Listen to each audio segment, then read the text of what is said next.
देखिए हर खबर यहीं पर। सब्सक्राइब कीजिए TV9 भारतवर्ष।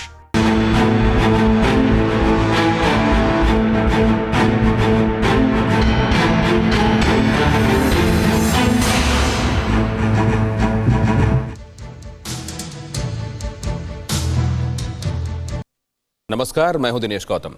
हमारे खास शो फिक्र आपकी में आपका एक बार फिर स्वागत है। सबसे पहले देखते हैं आपकी फिक्र की आज की बड़ी खबरें। एक था दुबे, कानपुर वाला। आज हम इस गैंगस्टर के एनकाउंटर की हर एंगल से पड़ताल करेंगे। आपको बताएंगे कि कैसे विकास दुबे अपने अंजाम तक पहुंच गया, लेकिन अपने पीछे कौन से सवाल छोड़कर गया। हम आपको सिलसिलेवार तरीके से बताएंगे कि कैसे विकास दुबे महाकाल के मंदिर से मृत्युशैया तक पहुंचा और फिर मृत्यु तक, और फिर उस 25 मिनट की कहानी भी सुनाएंगे जब गैंगस्टर के द एंड गेम की पटकथा लिखी गई। उससे 8 पुलिस वालों की मौत का बदला लिया गया। लेकिन चर्चा उस फिक्र की भी करेंगे कि कैसे सांप मर गया लेकिन अजगर बच निकले। हमें जिंदा विकास दुबे की जरूरत थी या फिर मुर्दा। और इसी के साथ ये भी बताएंगे कि वो कौन सा खूनी इतिहास है जो विकास दुबे जैसे लोगों को जन्म देता है और जिसका कोई गवाह नहीं मिलता। वो गैंगस्टर बन जाता है। गुनहगार के मर जाने से गुनाह नहीं मरता, क्योंकि इसके बाद भी गुनाह जारी रखने के लिए तमाम गुनहगार पैदा हो जाते हैं। और आज कानपुर में हुए एनकाउंटर ने इसी फिक्र को बढ़ा दिया। कानपुर में आज पुलिस ने 8 पुलिस वालों का खून करके 8 दिन और 7 रात से भाग रहे विकास दुबे को मार गिराया और 174 घंटे में खाकी के कत्लेआम का बदला ले लिया गया। लेकिन यह बदला घूम फिरकर बीजेपी से बीजेपी तक और कानपुर से कानपुर तक पहुंच जाता है। देश के सवालों का जवाब नहीं मिलता। ऐसा हम क्यों कह रहे हैं ये भी आप जानेंगे, लेकिन पहले दिखाते हैं यूपी पुलिस की वो कामयाबी जो तमाम क्रिमिनल्स में खौफ भरने के लिए काफी है। विकास दुबे महाकाल के मंदिर से अपनी जान की भीख मांगकर निकला था, लेकिन वो मृत्युशैया तक जा पहुंचा। उसे पुलिस उज्जैन से शाजापुर, राजगढ़, गुना, शिवपुरी, झांसी और उरई होते हुए कानपुर के सचेंडी तक ले आई, जहां सुबह 6:15 बजे उसका एनकाउंटर कर दिया गया। विकास दुबे ने महाकाल मंदिर में बड़े ऐलानिया अंदाज में कहा था, मैं विकास दुबे हूं, कानपुर वाला। लेकिन उसे काल के गाल में पहुंचाना क्यों जरूरी था? सबसे पहले देखिए ये रिपोर्ट। 8 पुलिसकर्मियों का कातिल 8वें दिन ढेर।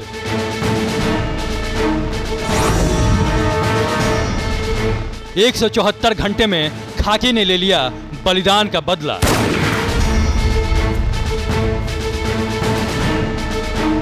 आखिरकार यूपी का सबसे बड़ा हिस्ट्री शीटर, सबसे बड़ा गैंगस्टर, कुख्यात विकास दुबे कानपुर वाला 20 सड़क बेमौत मारा गया।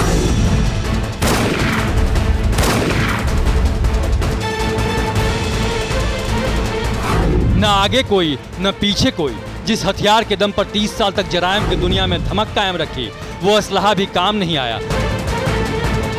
पिस्टल हाथ में ही रह गई और एसटीएफ के जवानों ने 4 गोलियां जिस्म में उतार दी।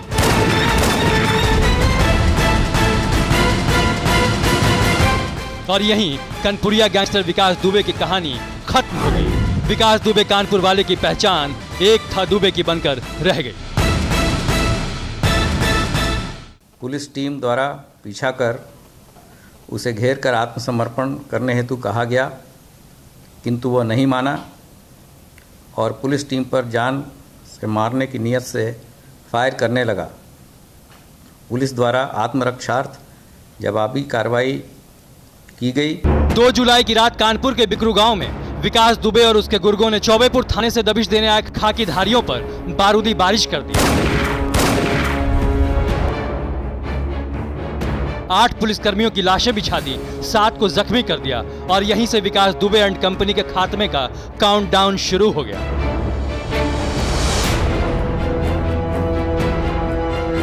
आठ दिन में पुलिस ने एक एक कर विकास के 5 गुर्गों को ढेर किया और फिर महाकाल के दरबार से गिरफ्तार विकास को भी उसी जगह के करीब ले जाकर मारा जिस जमीन पर उसने 8 दिन पहले खाकी के खून की नदियां बहाई थी। कहूँगा एक नजीर पेश करने वाली मिसाल यूपी पुलिस ने पेश की है। एसटीएफ की टीम और कानपुर पुलिस ने बहुत ही एक ऐसा यहाँ पर साहसिक मुठभेड़ का परिचय दिया है, जिसमें इतना बड़ा दुर्दांत अपराधी मारा गया है।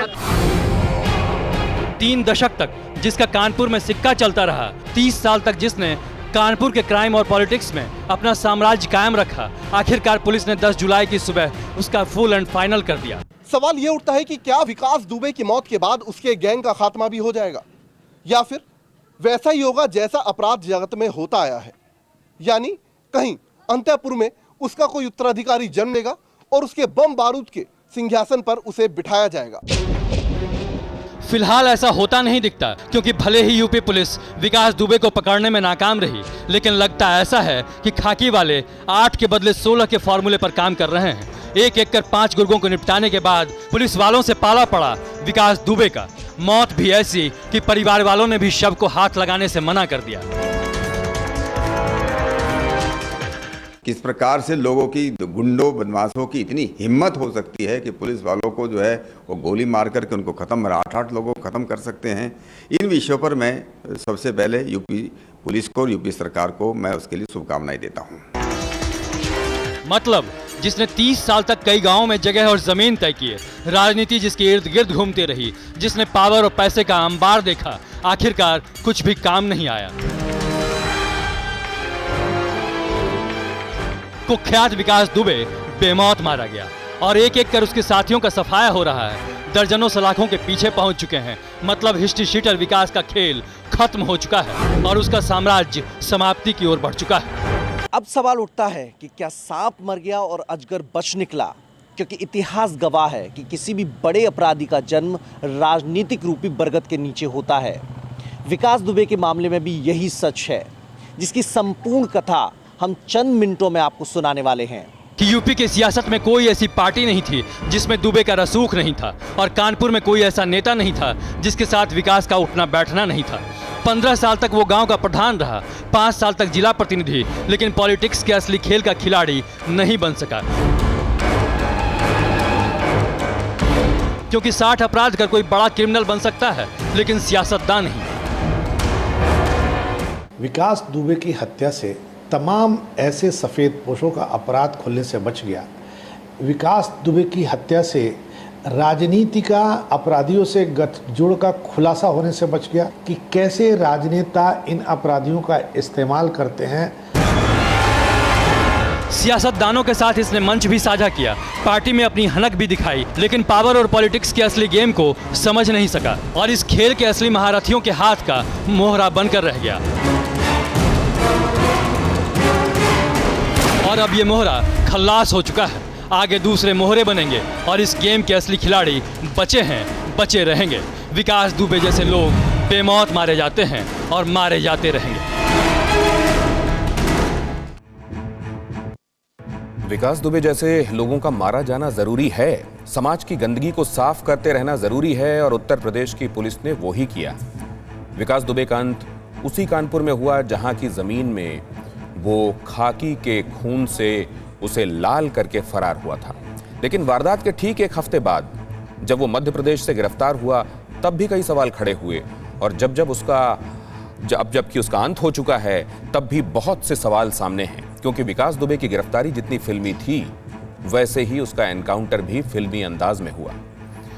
आइए आपको दिखाते हैं कि कैसे सिर्फ 25 मिनट में दुबे की क्रिमिनल स्टोरी का द एंड हो गया।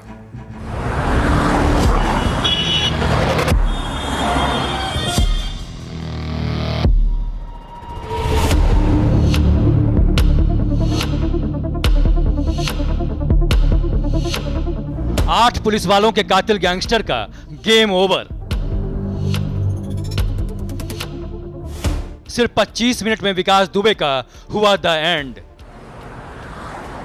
जी हां, सिर्फ 25 मिनट में उस खूंखार अपराधी का अंत हो गया जिसे 7 दिन लग गए थे पकड़ने में।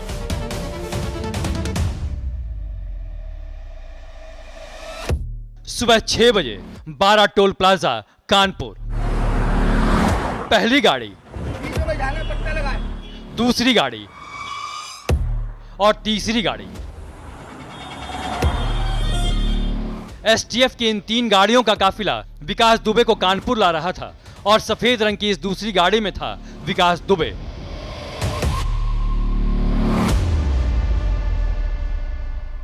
विशाल नेटवर्क था विकास दुबे का, कहीं भी उसे कोई नुकसान न पहुंचे, कहीं कोई ऐसा तो नहीं, कई बार अपराधियों पर हमला होता है, ऐसी स्थिति न बन पड़े, इसका व्यापक इंतजाम किया गया था। हर टोल प्लाजा पर पुलिस फोर्स सेफ पैसेज देकर उसे निकाल रही थी। सुबह 6 बजे रायपुर बैरियर पर ट्रैफिक रोका। एसटीएफ का काफिला निकल जाने के बाद पुलिस ने ट्रैफिक रोक दिया। गाड़ियों को आगे नहीं जाने दिया जा रहा था। काफिले का पीछा कर रहे मीडिया कर्मियों ने विरोध जताया। पत्रकारों की गाड़ी ही रोकी गई है इसमें कारण। नहीं, पत्रकार नहीं रोके। पत्रकारों को रोका क्यों नहीं किया? जा सकते हैं। नहीं, आप लोगों ने रोका इसलिए है। जा सकते हैं भाई, आप तो किसी ने रोका। आप लोगों ने जानबूझ कर क्यों रोका गया है? क्यों प्राइवेट, अभी तक प्राइवेट गाड़ियां नहीं चेक हो रही थी? चेकिंग की जा रही है, पहले से यहाँ बैरियर लगा हुआ है, यहाँ पे परमानेंट रायपुर बैरियर परमानेंट चल रहा है। लोगों और वहां मौजूद पुलिस वालों में बहसबाजी हो ही रही थी कि चंद मिनट बाद एक चौंकाने वाली खबर आई। सुबह 6:15 बजे एसटीएफ की एक गाड़ी पलटी।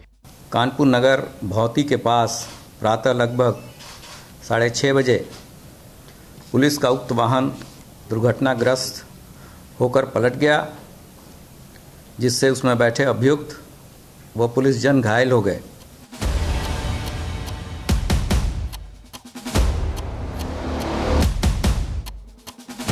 काफिले की ये वही गाड़ी थी जिसमें विकास दुबे बैठा था। कानपुर में तड़के सुबह से बारिश हो रही थी, सड़क गीली थी, फिसलन हो गई थी।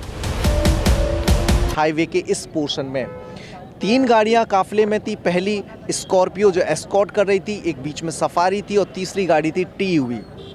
3 गाड़ियां काफिले में थी। एक गाड़ी का यहां पर एक्सीडेंट हुआ और गाड़ी पलट गई। पुलिस कह रही है कि इस एक्सीडेंट को विकास ने मौके की तरह इस्तेमाल किया।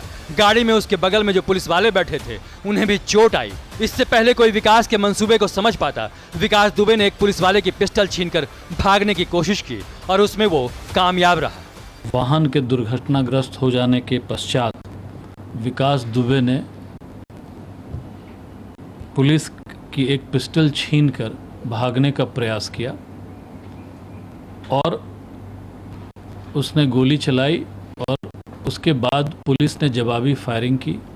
लेकिन विकास दुबे ने एसटीएफ की वार्निंग को अनसुना कर दिया और गोलियां चलाता रहा। दोनों तरफ से 10 से 15 मिनट तक गोलियां चलती रहीं। जवाबी फायरिंग में विकास दुबे को 4 गोलियां लगी, 1 गोली उसके हाथ में लगी और 3 गोलियां सीने में।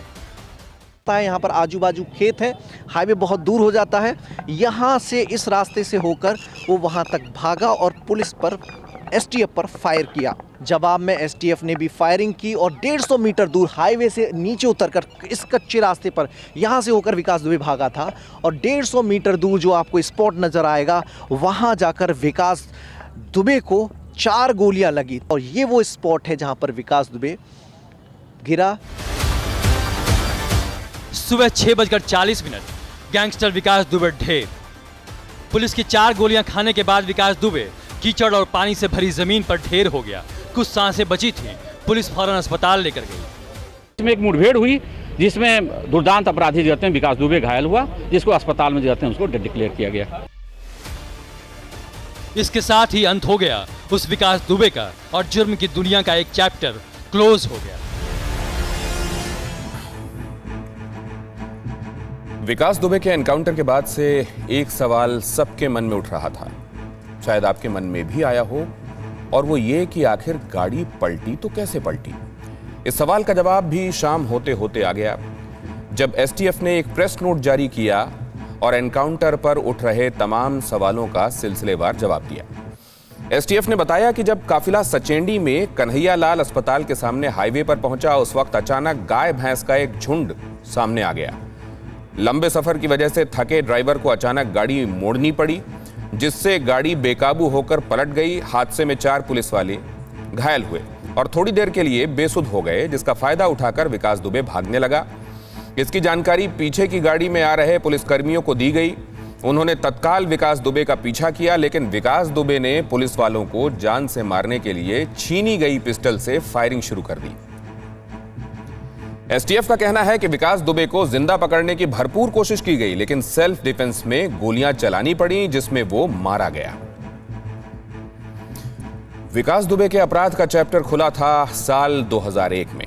जब उसने कानपुर के चौबेपुर थाने में घुसकर पुलिस वालों की आंखों के सामने बीजेपी के एक मंत्री की हत्या कर दी थी। तब रक्षा मंत्री राजनाथ सिंह उत्तर प्रदेश के मुख्यमंत्री हुआ करते थे और अब जब उसका एनकाउंटर हुआ तब भी भारतीय जनता पार्टी की सरकार है और यूपी के मुख्यमंत्री हैं योगी आदित्यनाथ। अब समझने वाली बात यह है कि इन 19 सालों में कुछ भी नहीं बदला। बिकरू गांव के नरसंहार में 2 पुलिस वालों की संदिग्ध भूमिका ने साफ कर दिया है कि करीब 2 दशक के बीच कुछ भी नहीं बदला। मंत्री की हत्या के वक्त पुलिस गवाह थी जिसने गवाही नहीं दी और बिकरूपुर नरसंहार में पुलिस ही मुखबिर थी जो खाकी के खून की वजह बनी। अब सवाल यह उठता है कि क्या विकास दुबे बिना किसी संरक्षण के ही 8 दिन तक भागता रहा और पुलिस को भगाता रहा? उसके कानपुर से कानपुर तक पहुंचने की घटना का पूरा विश्लेषण देखिए।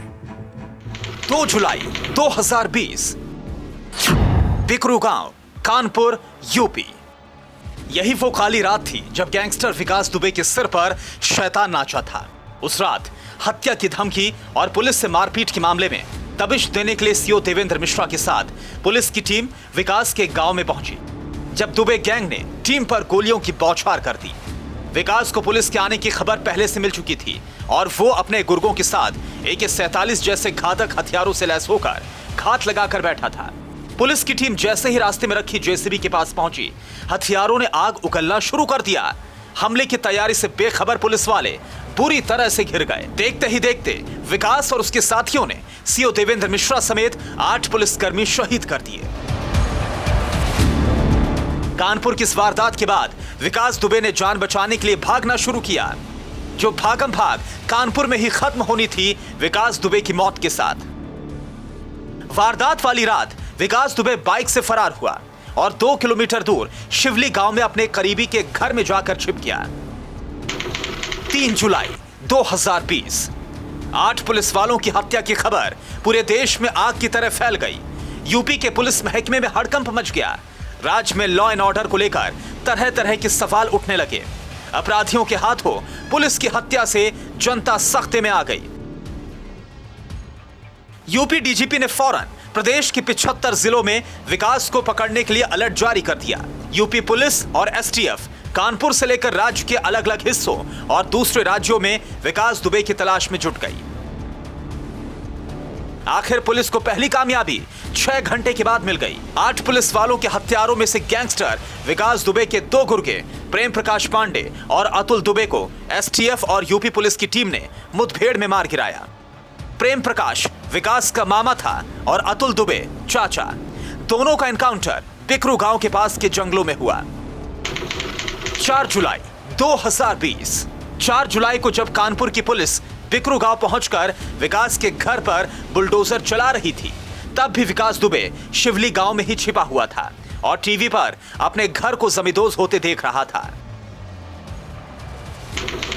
5 जुलाई 2020 पुलिस ने कानपुर से विकास दुबे के करीबी जय बाजपेयी को गिरफ्तार किया, जो विकास का खजांची बताया जा रहा था। पुलिस ने विकास के नौकर और खास सहयोगी दया शंकर उर्फ कल्लू अग्निहोत्री को घेर लिया। पुलिस की गोली लगने से दया शंकर जख्मी हो गया। उसने बताया कि विकास को पुलिस के आने की जानकारी पहले ही मिल चुकी थी। इसी दिन विकास दुबे का एक वीडियो भी वायरल हुआ, जिसमें उसने बताया कि बीजेपी के 2 विधायक उसे संरक्षण दे रहे हैं। विकास दुबे पर तब तक 2.5 लाख के नाम का ऐलान हो चुका था। पुलिस की दबिश बढ़ी तो शिवली गांव से निकलकर एक कार से औरैया पहुंच गया और फिर यहां से ग्वालियर निकल गया। 7 जुलाई 2020 पुलिस कर्मियों की निशंस हत्या के 5 दिन के बाद लखनऊ रेंज की आईजी लक्ष्मी सिंह जांच के लिए बिकरू गांव पहुंची। यूपी के सभी जिलों में विकास दुबे के 15 साथियों के पोस्टर लगाए गए। पुलिस ने विकास के साले राजू खुल्लर को हिरासत में लिया। राजू खुल्लर संतोष शुक्ला हत्याकांड में आरोपी था। इस बीच पुलिस को खबर मिली कि विकास दुबे फरीदाबाद पहुंच चुका है, जिसके बाद पुलिस ने होटल में छापेमारी की, लेकिन विकास तब तक वहां से भाग चुका था। उसी दिन पुलिस ने 3 लोगों को विकास और उसके गैंग को छुपाने के आरोप में गिरफ्तार किया था, जिसमें विकास का खास प्रभात मिश्रा भी शामिल था। 8 जुलाई 2020 पुलिस ने विकास के दाहिने हाथ अमर दुबे को यूपी के हमीरपुर में एक एनकाउंटर में मार गिराया। अब तक विकास के 30 साथी को पुलिस ढेर कर चुकी थी। माना जा रहा है कि अमर दुबे कानपुर मुठभेड़ में पुलिस वालों पर गोली चलाने वालों में शामिल था। कानपुर में पुलिस ने विकास के साथी शामू को गिरफ्तार किया। शामू पर 50,000 का इनाम था। विकास के सिर पर इनाम 2.5 लाख से बढ़ाकर 5 लाख कर दिया गया। विकास के एक और साथी संजीव दुबे को भी गिरफ्तार कर लिया गया, लेकिन विकास की कोई खबर नहीं थी। 9 जुलाई 2020 इस दिन सुबह पुलिस को एक और कामयाबी मिली। इटावा में विकास के करीबी रणवीर उर्फ बव्वन को पुलिस ने मार गिराया। वहीं फरीदाबाद से गिरफ्तार प्रभात मिश्रा को कानपुर लाते वक्त सुबह 6 बजे के आसपास पुलिस की गाड़ी खराब हो गई। मौका देखकर प्रभात पुलिस की पिस्टल को छीनकर फायरिंग करते हुए भाग निकला। पुलिस ने उसे खदेड़ा और मुठभेड़ में मार गिराया। प्रभात मिश्रा पर 25,000 का इनाम घोषित था। अब तक पुलिस विकास दुबे के 5 साथियों को ठिकाने लगा चुकी थी। कुछ ही घंटों के बाद उज्जैन में विकास दुबे भी एमपी पुलिस के हत्थे चढ़ गया। उसे महाकाल मंदिर से गिरफ्तार किया गया। लगभग 8 घंटे तक एमपी पुलिस ने विकास दुबे से पूछताछ की। शाम 4:30 बजे उसे वीडियो कॉन्फ्रेंसिंग के जरिए कोर्ट में पेश किया गया। शाम 7 बजे उसे ट्रांजिट रिमांड पर लेने के बाद यूपी एसटीएफ 12 गाड़ियों के काफिले में उज्जैन से रवाना हुई। लेकिन तब विकास को शायद ही लगा होगा कि 8 पुलिस वालों की मौत का गुनाह करने के बाद वो महाकाल के मंदिर से मृत्युशैया के सफर पर निकल चुका था। TV9 भारतवर्ष की टीम काफिले के ठीक पीछे चल रही थी। उज्जैन से कानपुर लगभग 665 किलोमीटर का सफर है। रात 9:30 बजे एसटीएफ विकास को लेकर शाजापुर पहुंची। रात 11 बजे राजगढ़, रात 12:15 पर गुना पहुंची। यहाँ पे 8 बॉर्डर है जालौन का, वहां पर पहुंची। और देखिए यहाँ से इस रोड से होकर गुजारा जाएगा। 3 गाड़ियां हैं, जिसमें पहली गाड़ी स्कॉट की गाड़ी है और दूसरी गाड़ी जिसमें विकास दुबे है। देखिए ये पहली गाड़ी है स्कॉट की गाड़ी स्कॉर्पियो, दूसरी गाड़ी जिसमें बीच में विकास दुबे बैठा है टाटा सफारी। और देखिए बीच में स्कॉर्पियो टी शर्ट पहने हुए, और ये तीसरी स्कॉट की गाड़ी और ये यहाँ के लोकल थाना और पुलिस की गाड़ियाँ हैं, ये यहाँ स्कॉट कर रही हैं। लगभग 550 किलोमीटर का सफ़र उज्जैन से लेकर यूपी की सीमा तक तय किया और अब 150 किलोमीटर का सफर तय करने के बाद यहाँ 4 गोलियों ने गैंगस्टर को खत्म कर दिया। लेकिन क्या अब हम ये मान सकते हैं कि गैंग और गुनाह भी खत्म हो गए? कतई नहीं। और यही वजह है कि हम बार बार सवाल उठा रहे थे कि जिंदा विकास ज्यादा जरूरी है मुर्दा विकास की तुलना में, क्योंकि ऐसे एनकाउंटर हमेशा से होते रहे हैं। लेकिन ये हम कभी नहीं सोच पाते कि सिस्टम को साफ करने की शुरुआत कहीं ना कहीं से तो शुरू करनी होगी, चाहे वो अपराधी और पुलिस की साठगांठ हो, अपराधी और नेता की साठगांठ हो, या फिर कानून जिसमें देर भी है और अंधेर भी। तो चलिए अब हम ये समझते हैं कि क्यों इस तरह की इंस्टेंट जस्टिस से जनता खुश होती है, एनकाउंटर जरूरी क्यों है और गैर जरूरी क्यों है। सत्ता के संरक्षण में पल रहे गुंडे, माफिया, अपराधी, लुटेरे, ये सब के सब मेहरबानी करके या तो उत्तर प्रदेश छोड़ करके चले जाएं, और अगर उत्तर प्रदेश में रहेंगे तो फिर उनके लिए 2 जगह होंगी। मुझे लगता है उस जगह कोई भी नहीं जाना चाहेगा। 26 मार्च 2017, 3 साल पहले मुख्यमंत्री योगी आदित्यनाथ ने ऐलानिया तौर पर कह दिया था, गुंडे, माफिया, लुटेरे, अपराधी उत्तर प्रदेश छोड़ दें, वरना वो उस जगह होंगे जहां पर कोई नहीं जाना चाहता। जानने वाले इसे ही सीएम योगी का इंस्टेंट जस्टिस कहते हैं।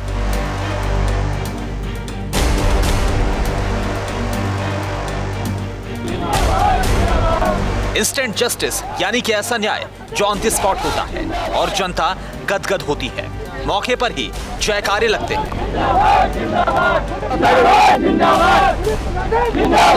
ये वही भीड़ है, ऐसी भीड़ जिसका किसी भी राजनीतिक पार्टी से कोई लेना देना नहीं होता। ये भीड़ देखना चाहती है कि एक खूंखार अपराधी जो कानून के लंबे हाथ और सत्ता में ऊंची पहुंच के दम पर अभय बना हुआ था, कैसे सड़क छाप मौत मरता है। कानपुर में भी ऐसा ही हुआ, लोगों की भीड़ जमा हो गई, फिर लगने लगे यूपी पुलिस जिंदाबाद के नारे। कार्रवाई तो अच्छी हुई है, अपराधी मारा गया है, बहुत अच्छी कार्रवाई है जो हमारे पुलिस प्रशासन द्वारा किया गया, उसमें मुझे बहुत खुशी है। कानपुर पुलिस को हम एक बार फिर धन्यवाद देते हैं और उनके उज्जवल भविष्य की कामना करते हैं। लोगों में जबरदस्त उत्साह था। गैंगस्टर के मारे जाने के बाद मौके पर पहुंचा हर शख्स खुश था।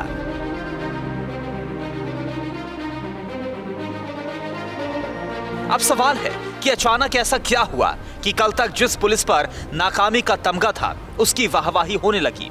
सवाल ये कि पुलिस ने एनकाउंटर का रास्ता क्यों चुना? क्या कई सालों तक चलने वाला ट्रायल, साल दर साल मिलने वाली तारीख जिम्मेदार है, या फिर अपराधियों के बच निकलने की संभावना? मुझे नहीं लगता 6 या 7 साल से पहले इस केस का, क्रिमिनल ट्रायल का कोई भी अंत होता। इसलिए नागरिकों का हताश हो जाना पुलिस का is not healthy for democracy. देश में एनकाउंटर पर सवाल उठ रहे हैं, यूपी पुलिस की कार्यशैली पर सवाल उठ रहे हैं, निष्पक्ष जांच की मांग की जा रही है, लेकिन एक बड़ा तबका यूपी पुलिस की इस ऑपरेशन के साथ है। हैदराबाद में भी ऐसी ही तस्वीर दिखी थी। रेप के 4 आरोपी एनकाउंटर में मारे गए थे। इंस्टेंट जस्टिस पर सवाल उस वक्त भी उठे। हैदराबाद के बलात्कारियों से लेकर विकास दुबे जैसों के एनकाउंटर तक अगर जनता खुश होती है तो ये लोगों की सोच से ज्यादा उस कानून पर टिप्पणी है। वरना कानून के रास्ते पर चलते हुए अपराधी इंसाफ का कैसा तमाशा बनाते हैं, ये तो सबने निर्भया के मामले में देख ही लिया है।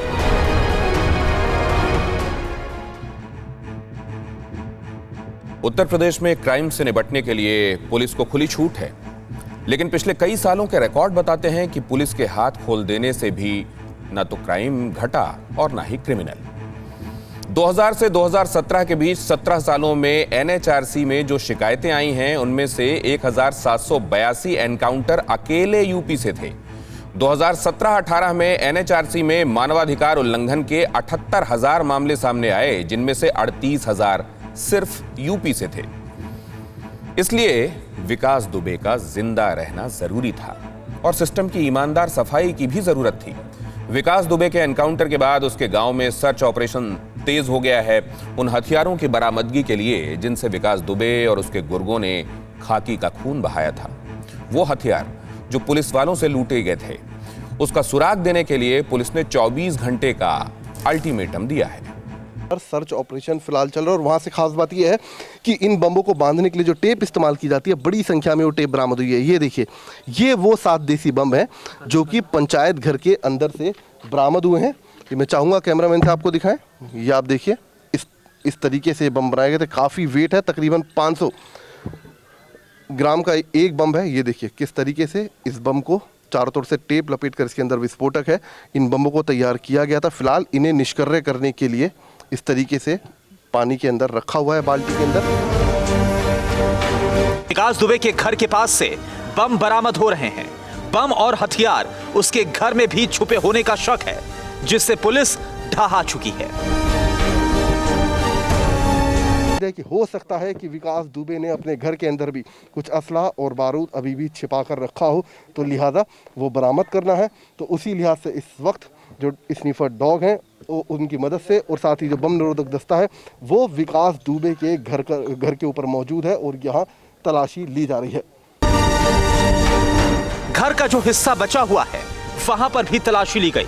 बेडरूम, ड्राइंग रूम से लेकर विकास दुबे के आलीशान बाथरूम तक में मौजूद है और घर के एक एक सामान की बारीकी के साथ तफ्तीश की जा रही है। कहीं कोई ऐसा सुराग ना हो जांच से जुड़ा जो कि पुलिस से छूट जाए, क्योंकि हाई प्रोफाइल केस है, तो ऐसे में पुलिस अपनी तरफ से कोई भी कोताही बरतना नहीं चाहती है। विकास दुबे के साथ साथ उसके करीबियों के घर भी तलाशी जारी है। उसके घर के ठीक सामने उसके मामा का घर है, प्रभात मिश्रा और अमर दुबे का घर है। यहां भी हथियारों की खोजबीन की गई और हर घर की इस वक्त ठीक इस तरीके से तलाशी ली जा रही है, इस उम्मीद के साथ कि अगर विकास दुबे और उसके गैंग ने कुछ और असला बारूद घरों के अंदर छिपाया होगा तो उसको भी बरामद किया जा सके। विकास के खौफ और पुलिस की दबिश के चलते कई लोग गांव छोड़कर चले गए हैं। दहशत के चलते कई तो अपने घरों के दरवाजे खुले छोड़कर भाग निकले। जो कुछ लोग बचे हुए हैं उनसे जो हमने बात की, उन्होंने कैमरे के सामने तो कुछ भी बोलने से इनकार किया, लेकिन दबी जुबान में इतना जरूर बताया कि पिछले 28 सालों से उन्होंने इस रास्ते का इस्तेमाल नहीं किया। ये वो रास्ता है जो कि विकास दुबे के घर के सामने से जाता है। तो इस कदर खौफ था विकास दुबे का बिकरू और उसके आसपास के गाँव में कैमरामैन निशांत के साथ जितेंद्र शर्मा, TV9 भारतवर्ष, बिकरू गांव, कानपुर। विकास दुबे के डर से पूरा गांव उसका गुलाम बन गया और विकास दुबे ने शायद मान लिया था कि गांव वालों की ही तरह रसूखदार भी उसके गुलाम हो चुके हैं, लेकिन जिन्हें वो खिलौना समझ रहा था वो विकास दुबे से खेल रहे थे और जब जरूरत खत्म हो गई तो उसका खेल भी खत्म हो गया। 2 जुलाई की रात बिकरू गांव में पुलिस के जो जवान शहीद हुए उनके परिवार वालों को गैंगस्टर के एनकाउंटर से तसल्ली हुई है। 8 दिन में इंसाफ से उन्हें खुशी हुई है। देखिए शहीदों के घर से ये रिपोर्ट। मेरा ये बेटा बहुत बड़ा मेरा सहारा था। मैं बुढ़ा आदमी हूँ, मेरा और कोई सहारा है नहीं। अब हम हमारे परिजन का, हमारे शहीद का पिंडदान और अंतिम जो संस्कार के कार्यक्रम हैं वो ठीक से संतोषपूर्वक कर पाएंगे। जैसे करनी कैसा था। आज मेरे भाई का शांति हवन है और आज इसकी आत्मा को एक्चुअल शांति मिलेगी। किसी ने बेटा खोया, किसी ने पति, किसी ने पिता और किसी ने भाई। एक रात में ही इनके हंसते खेलते घर उजड़ गए। बूढ़े पिता को बेटे की अर्थी को कंधा देना पड़ा। यह बेइंतहा दर्द भी शहीद के परिवार वालों ने सहा। ऐसा दर्द जो 8 दिन पहले हिस्ट्री शीटर विकास दुबे ने दिया। लेकिन अब 8 दिन बाद ही इन्हें इंसाफ मिल गया। जिस राक्षस ने इनकी जिंदगी को बेसहारा कर दिया, अपनी सनक का शिकार बनाया, वो अब खुद इस दुनिया में नहीं है।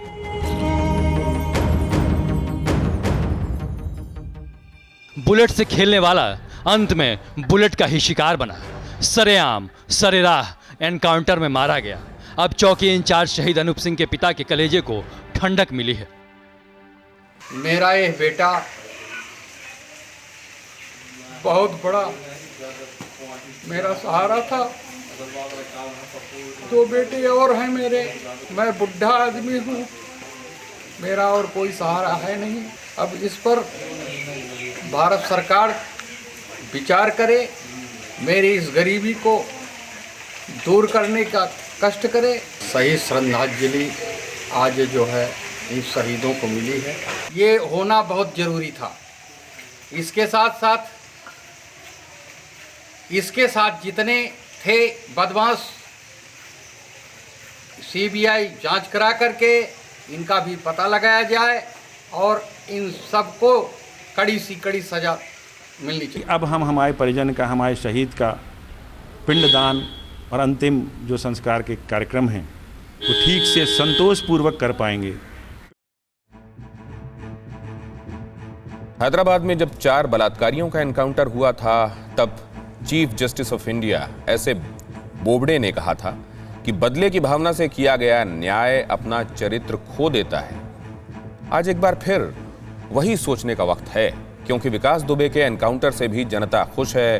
पुलिस पर फूल मालाएं चढ़ाई जा रही हैं, लेकिन देश के साथ न्याय तब हो सकता था जब दुबे जैसे लोगों का कानून से एनकाउंटर कराया जाए और सिस्टम को साफ करने की ईमानदार पहल की जाए। और अब देखते हैं फिक्र हेडलाइंस। गैंगस्टर विकास दुबे का एनकाउंटर। एडीजी बोले अभी विकास के 12 गुर्गों की तलाश। कानपुर के भैरव घाट में विकास का अंतिम संस्कार। विकास के एनकाउंटर पर बोले शहीद पुलिसकर्मियों के परिजन, हमें मिला इंसाफ। कांस्टेबल सुल्तान सिंह के पिता बोले सस्पेंड एसओ विनय तिवारी का भी हो हिसाब।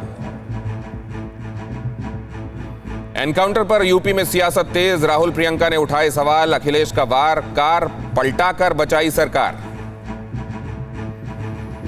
गैंगस्टर विकास दुबे के बिकरू गांव के पंचायत भवन में 7 जिंदा बम बरामद। बाकी हथियारों की तलाश में जुटी यूपी पुलिस। भारत की कूटनीति के आगे झुका चीन। एलएसी विवाद को राजनयिक और सैन्य स्तर पर सुलझाने पर सहमत। दोनों देशों के विदेश मंत्रालयों पर बड़ी जिम्मेदारी। चीन से तनाव के बीच बढ़ी भारतीय वायुसेना की ताकत। बोइंग ने पूरी की 22 अपाचे और 15 चिनूक हेलीकॉप्टर की डिलीवरी। एयरफोर्स ने गाजियाबाद के हिंडन एयरबेस पर ली आखिरी खेप। जम्मू कश्मीर में बड़े आतंकी हमले के फिराक में लश्कर, सोपोर और हंदवाड़ा में 3 आतंकी दे सकते हैं बड़े हमले को अंजाम। बांदीपोरा से ग्रेनेड और गोला बारूद के साथ आतंकी गिरफ्तार। देश में कोरोना की बेकाबू रफ्तार। पहली बार 24 घंटे में कोरोना के 25,790 केस। आज रात 10 बजे से सोमवार सुबह 5 बजे तक यूपी में लॉकडाउन। पुणे में भी 13 से 23 जुलाई तक लगेगी पाबंदी। एशिया का सबसे बड़ा सोलर प्लांट एमपी के रीवा में शुरू। पीएम मोदी ने किया उद्घाटन। 750 मेगावाट बिजली में 24% दिल्ली मेट्रो को होगी सप्लाई। अब आपको दिखाते हैं खबरें पॉजिटिव, वो खबरें जो उम्मीद की किरण जैसी हैं।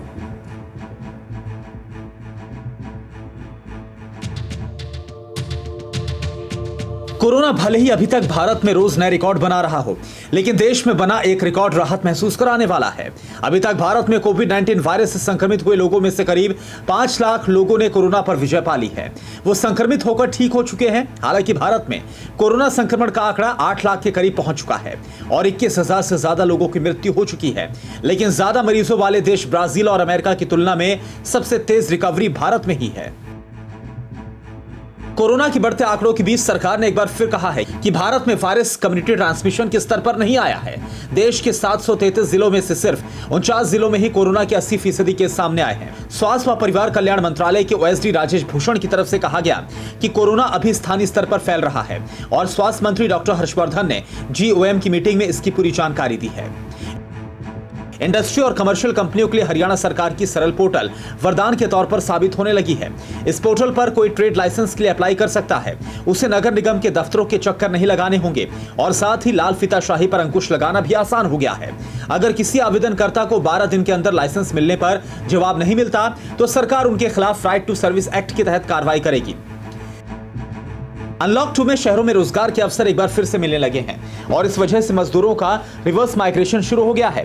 प्रवासी मजदूरों के मामले में सुनवाई कर रही सुप्रीम कोर्ट में महाराष्ट्र सरकार ने जानकारी दी और दावा इस बात का किया कि गांव में मजदूरों को उनकी क्षमता के हिसाब से काम नहीं मिल पा रहा, इसलिए वो वापस शहरों में लौटने लगे हैं। हालांकि इस दावे पर कोर्ट ने असंतुष्टि जाहिर की है। कोरोना काल में डिजिटल पेमेंट बढ़कर 4,572 करोड़ हो गई है और ये 2020 की टारगेट को पार कर गई है। ये जानकारी electronics and information technology ministry की तरफ से दी गई। मंत्रालय ने बैंकों को भेजी रिपोर्ट में बताया कि डिजिटल ट्रांजैक्शन में 46% का इजाफा हुआ। केंद्र सरकार 2016 में नोटबंदी के बाद से ही डिजिटल पेमेंट को बढ़ावा देना चाहती थी, लेकिन कोरोना के लॉकडाउन ने सबसे ज्यादा रफ्तार दे दी है।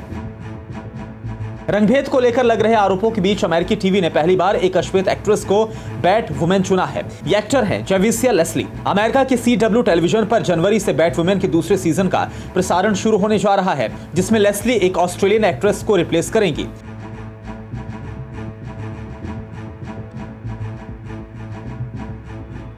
और फिक्र आपकी में अब वक्त है हमारे खास सेगमेंट का, जिसका नाम है जो है सो है।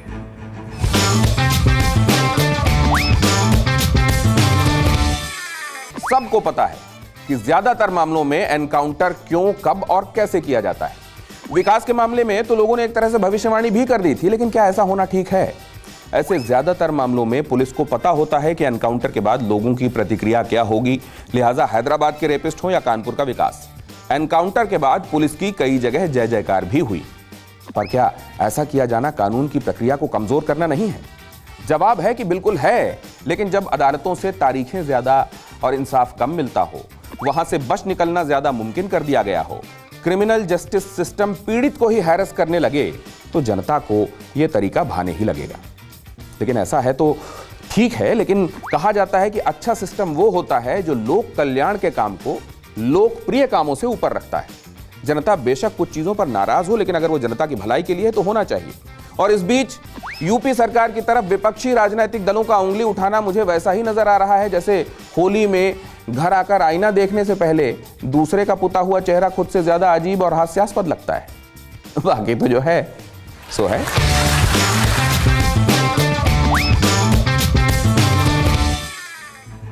फिक्र आपकी में आज इतना ही।